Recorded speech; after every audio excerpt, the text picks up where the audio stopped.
Welcome to Vintage Point with Malema on the 360 Experience. Tonight in the primetime stories, Naledi Pandor criticizes ANC leadership. Malema calls for United Africa. Then Treasury targets tax loopholes in share sales.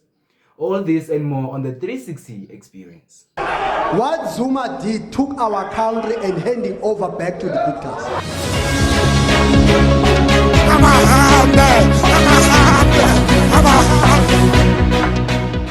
South Africa's top banks have met with Finance Minister Godongwana to assess the potential fallout if the country is cut off from SWIFT, the international payment system.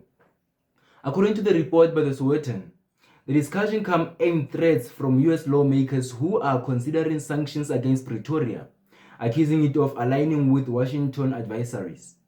The Treasury and banking executive are weighing the risk such sanctions could pose to South Africa's financial system and broader economy. The National Treasury has announced plans to tighten regulation tax by closing loopholes exploited by investors through collective investment schemes.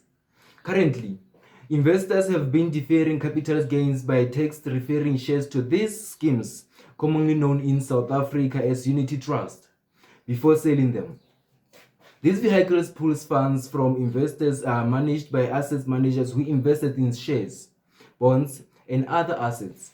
Treasury says it reviewing such practices to narrow the country's tax gap and prevent abuse of the system. Economic freedom fighter leader Julius Malema has called for unification of Africa under single president, parliament, currency and army, with no borders dividing the continent.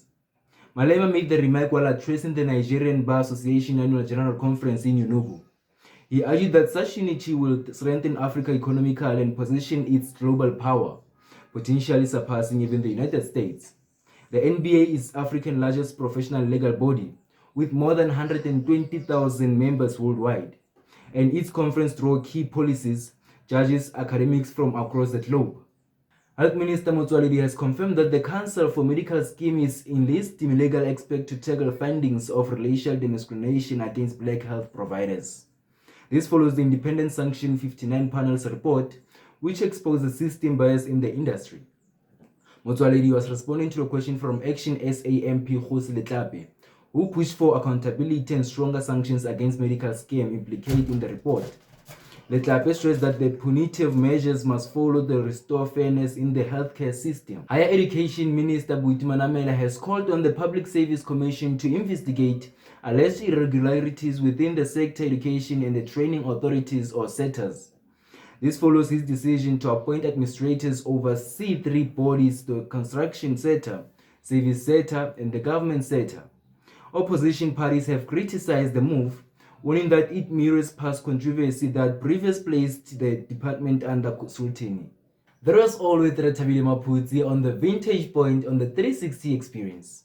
Make sure that you hit the subscribe button for more details and don't forget to share and like. This is goodbye for today. What Zuma did took our country and handing over back to the dictators.